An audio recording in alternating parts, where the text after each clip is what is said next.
Hungarian Folk Tales. The Poor Cobbler and the King of the Winds. There was once a poor cobbler who toiled all day and all night and had more children than there are holes in a sieve. One day he mended the shoes of a miller, who paid him with flour, and he was carrying the flour home when the wind blew all the flour away.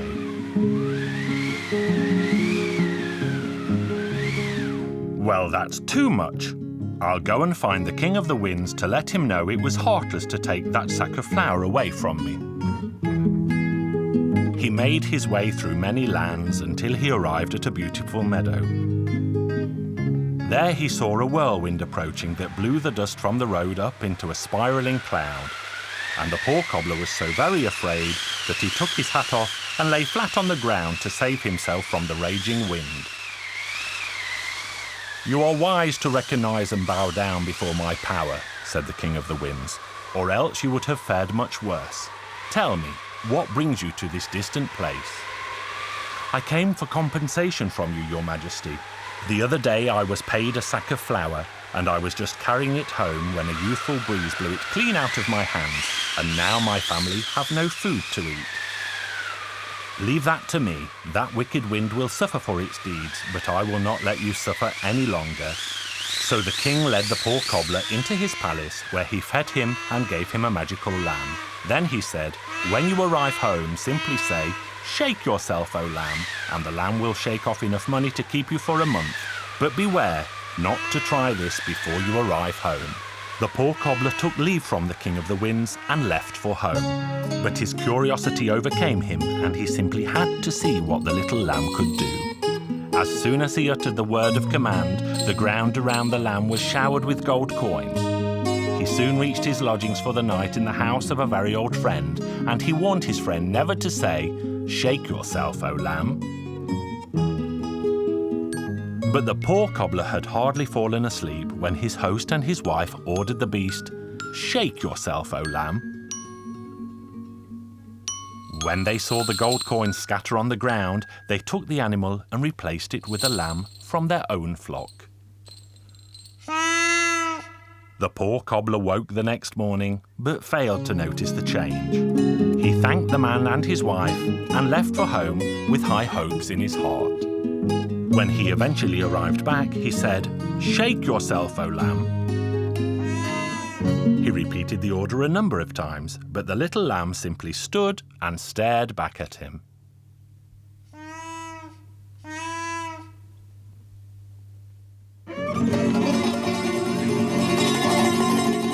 The cobbler then set off again to visit the King of the Winds, and he was very angry. He marched straight to the palace to voice his complaint. "I am sure you did not take my advice, and you must have spoken to the lamb before you reached home. But this time I will give you a tablecloth, and all you have to say is, 'Fill yourself with fine fare, O tablecloth,' and it will be covered in food.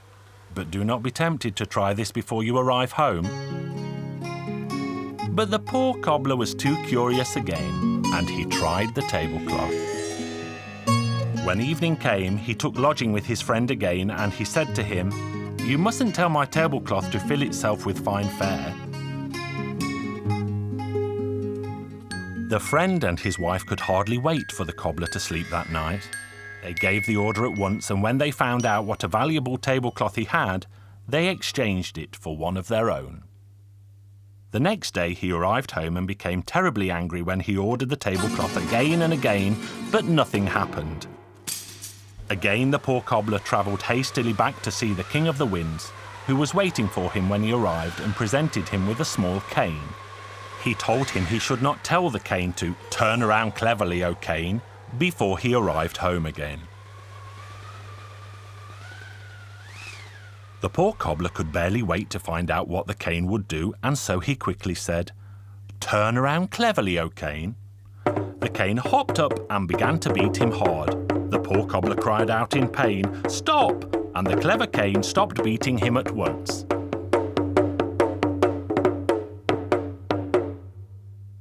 Now the poor cobbler knew what to do with the cane. On his way home, he stayed with his old friend again. He warned the man and his wife not to say, "Turn around cleverly, O cane." But his wife's friend woke her husband at midnight. They took the cane into their room and she said, "Turn around cleverly, O cane, once for me and once for my husband." The poor cobbler was quickly woken by their cries. "I told you not to address my cane, but it seems that you are the guilty one, so let it beat you as it will." "Oh, we promised to return both the lamb and the tablecloth." Then the poor cobbler ordered the cane to stop. But the friend and his wife did not wait for the cane to beat them again, and they hurried forth with the poor cobbler's lamb and his tablecloth, who took them home to his family, who never wanted for money or food again. And they all lived happily ever after.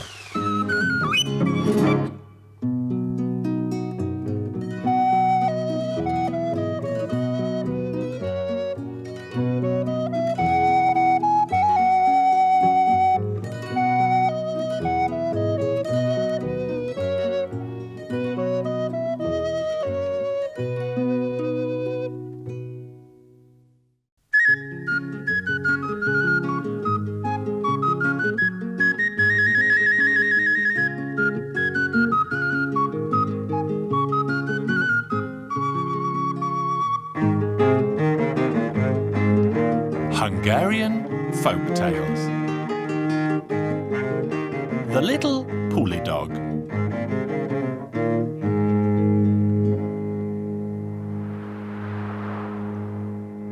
Once upon a time, a very, very long time ago, Jesus roamed the earth with St. Peter.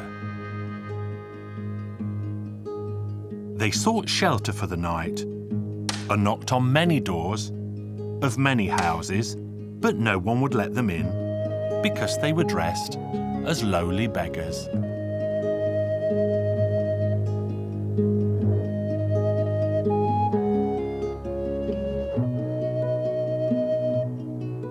One day they came to the mansion house of a rich landowner.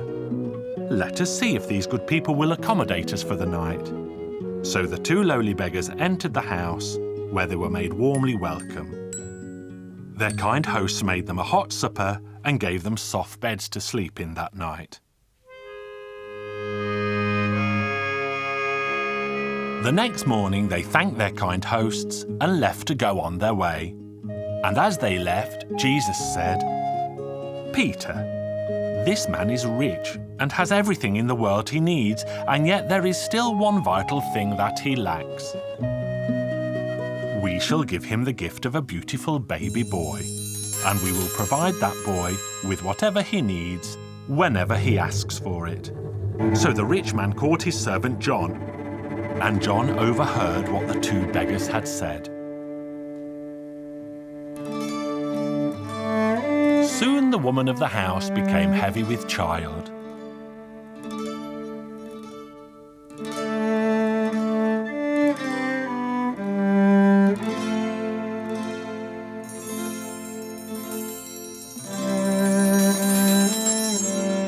And she gave birth to a beautiful baby boy. Soon after the baby was born, the rich man had to travel to the local village, and his wife stayed at home with their young child. Then John had an idea. He cut the throat of a hen and smeared the red blood around the wife's mouth to make the rich landlord think that she had eaten the child.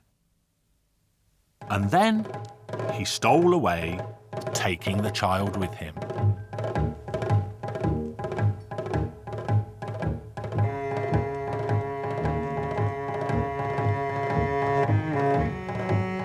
They rode and rode until they came to the town where the king lived. "Here," John said to the boy, "do you see, son? what a splendid palace the king lives in?" "I do, father." "Now ask for a much better one at the other end of the town." And so the boy asked for a palace, and it really was much more spectacular than the one the king owned. The locals soon began to gossip about the magnificent palace that had sprouted out of the ground overnight. Even the king became curious to see for himself, and so he went to the brand new palace and declared that it really was much grander than his own and had everything a man could wish for in a home. The king soon came to like John, and so he let him marry his beautiful daughter. But after the wedding was over, the princess began to question John. "Tell me, John, where did you get this beautiful boy from if you say that you have never been married before? And how come you own such a glorious home? Don't nag me, wife. I shall tell you everything one day."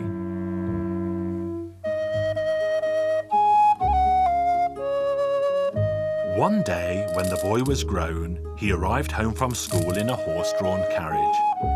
His wife told John that she would not live with him for a day longer if he did not tell her from where he got the boy and the palace. And so John began to explain.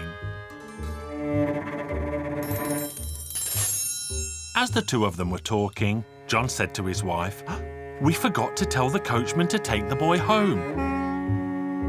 And as they opened the door, they saw that the boy had been standing outside and heard every word they had said. They called him to eat, but instead the boy went down to the stables and told the coachman to saddle him a horse as he planned to leave. When the horse was saddled, he told his father, "Now, John, you should turn into a black pulley dog and follow me."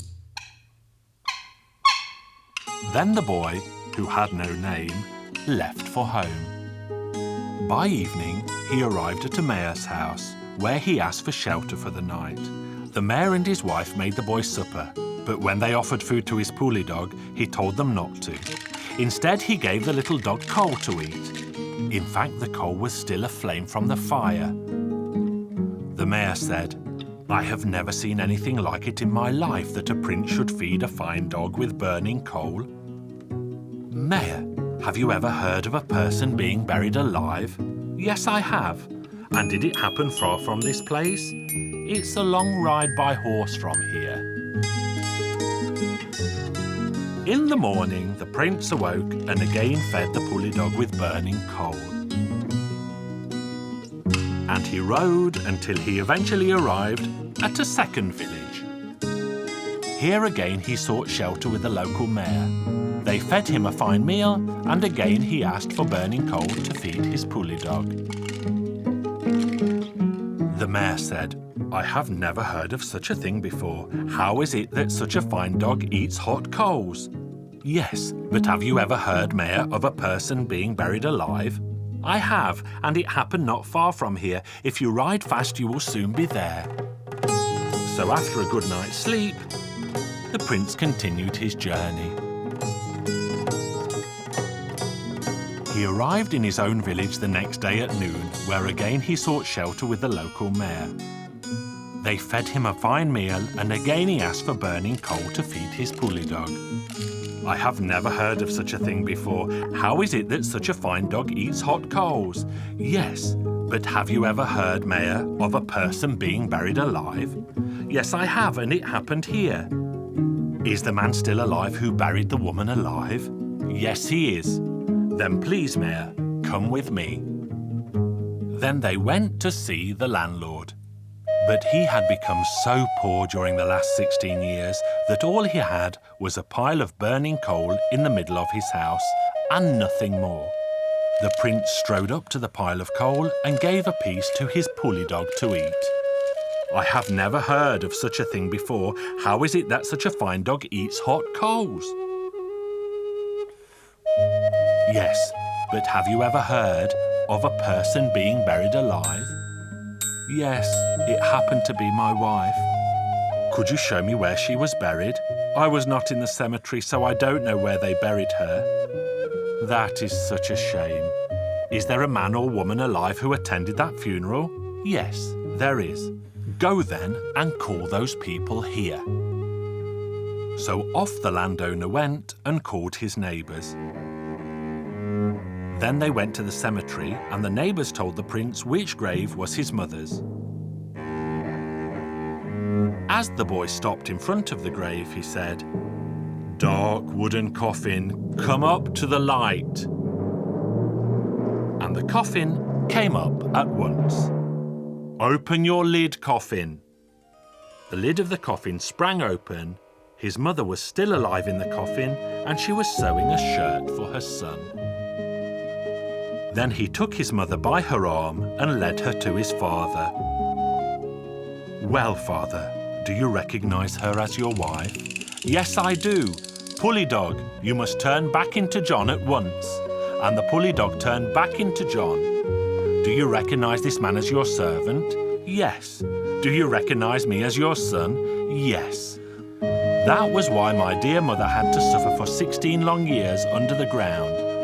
"John, take the horse, ride home, and live a happy life with your wife." The boy stayed with his father, and they became 7 times richer than ever before. And they all lived happily ever after. You may think this a tale, but this story is true.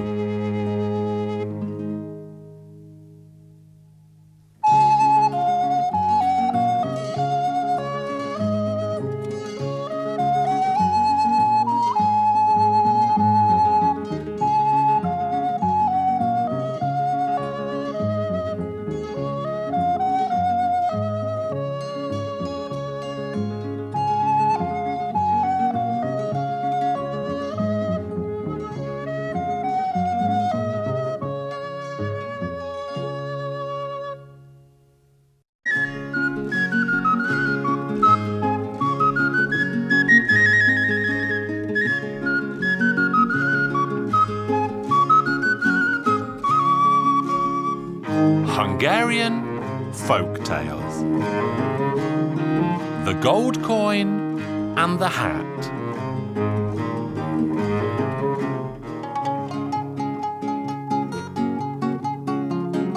I want to tell you the story of 3 young men and a hat. The 3 young men were all big-bearded fellows, and one day they decided that the time had come to go out and seek their fortunes in the great wide world. They walked and walked until they came to a little village, and as they neared the village, they met an old man. And one of the young men said, "How many days are there in the world, old man?" "1 less with today, young man," the old man replied. "And are there any good men left in the world?" "Roses still bloom even when they're surrounded by weeds." Now that was clever, the young man said. "I'll ask you one more question. What does an old man have under his hat? Come to the inn, young men, and I'll tell you there." The young men were penniless, but they still went with the old man. But the old man was the first to enter, and he told the innkeeper to keep pouring them wine until they had 5 florins worth. So all 4 men took a seat at the table, and the innkeeper poured wine, and they drank it and had a very jolly time indeed.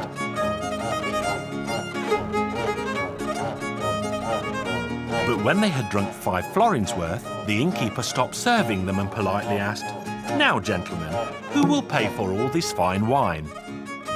The young men would have willingly paid, but they were penniless. "So then the hat will pay," the old man said. And he took off his hat, shook it, and a gold coin fell out. The young men were very surprised by this sight and keen to get their hands on the old man's valuable hat.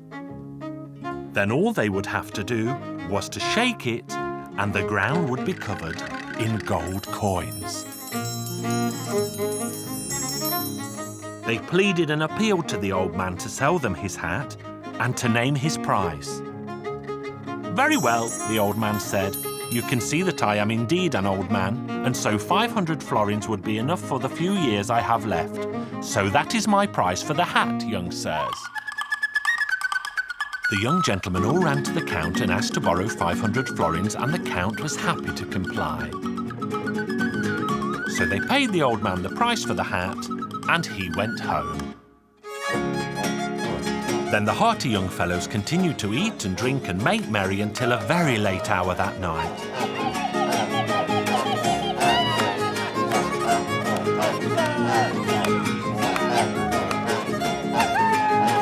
And when the time came to pay, they shook the old man's hat, but nothing fell out. Not even a single gold coin. What were the poor fools to do? They could not pay, and so the innkeeper made them all stay and work to pay for the wine they had drunk that night. The moment the innkeeper let them go, they hurried to find the old man who had sold them the hat. "Let's go and look for him in the village, and we'll teach that old man a lesson for cheating us so." The old man got wind of their arrival and tried to hide all over the house, but his wife still found him wherever he hid.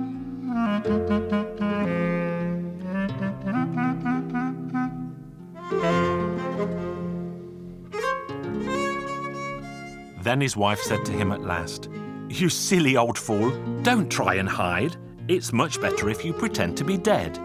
Lie on the bench and I shall put a sheet over you, and when the young men come, I shall tell them that you're dead, and they will not be able to do a thing with a dead man." So that's exactly what they did, and the wife began to weep for her dead husband. "Oh, my dearest darling husband, why did you die and leave me here all alone?" When the young men appeared, they asked the wife why she was crying so. "What happened? Why are you crying, old lady?" "How could I not cry, my dears? My husband is lying dead on the bench, and I am left here to fend for myself alone. But do not mourn his loss, for he was a terrible rogue." But then one of the young men sighted a stick in the corner of the room, and he could not resist giving the old man's body a prod. "Take that, you scoundrel, for the money you stole from us." Then the old man leapt up and put his hands together in thanks. "Oh, God bless you, gentlemen. Behold, now I believe in the miraculous power of the stick. Listen here. I was walking in the fields one day when I saw a dead dog lying there. I prodded the dead dog with this selfsame stick, and it jumped up and ran away. But now I know better than ever that this stick has the power to perform miracles. Wife, give these young men all we possess, and we will keep only this stick. Then, when a rich man dies, I will raise him back from the dead and be richly rewarded for my miraculous deed." "Not so fast," the young men said. "We don't want your possessions, we want your miraculous stick." The old man was not willing to hand it over at first, but then he agreed. "You made fools of us once before, but never again. God bless you, old man." Then the old man laughed and gave them the stick. The young men were walking back through the village when they passed the house of the Count. There they saw a hearse and 6 horses about to set off in a funeral procession. So the young gentleman asked who was about to be buried. The people told them. Why, the young countess, of course. There you can see her mother, father, and handsome bridegroom standing behind the coffin. The young men did not waste a minute and ran up to the old countess. They demanded that she open the coffin that instant so they might raise the young countess from the dead. Then the old countess did as the young men said and promised them all the treasure she had if only they could bring her daughter back from the dead. So one of the young men approached the coffin and tapped the young countess lightly on the throat with a miraculous stick. She looked dead 1 minute and was alive the next. Everyone was delighted, and now they would have a wedding instead of a wake. And they all ate and drank and had a very good time. The young men received a cart full of gold for their troubles and were so happy that they even gave the old man a sack of gold when they passed his house again. Strange as it may sound, they never tried their luck with the stick a second time because they still thought that the old man might have tricked them after all. So they all went back to school to complete their studies. So that is how this story ends. If you liked it, tell it to your friends.